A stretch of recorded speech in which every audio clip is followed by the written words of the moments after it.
মানুষ তোমাকে ভুল বুঝতে পারে, তোমার হাসির আড়ালে লুকোনো কষ্ট কেউ দেখতে পায় না, তোমার চোখের পানির শব্দ কেউ শোনে না, তোমার ভাঙা মনটা কেউ উপলব্ধি করতে পারে না।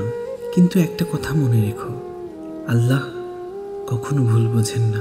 তিনি জানেন তোমার প্রতিটা দুঃখ, তোমার বুকের চাপা কষ্ট, তোমার নিঃশব্দ কান্না, এমনকি সেই দোয়াগুলো যেগুলো তুমি শুধু মনে মনে বলো কিন্তু জিহ্বায় আনতে পারো না।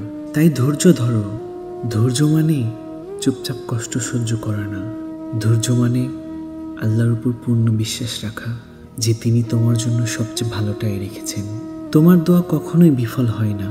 আল্লাহ হয়তো সঙ্গে সঙ্গে দেন না, কারণ তিনি জানেন কখন দিলে তোমার জন্য ভালো হবে।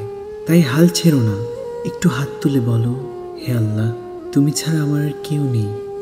দেখবে আল্লাহ এমন দরজা খুলে দিবেন যার কথা তুমি স্বপ্নেও ভাবনি।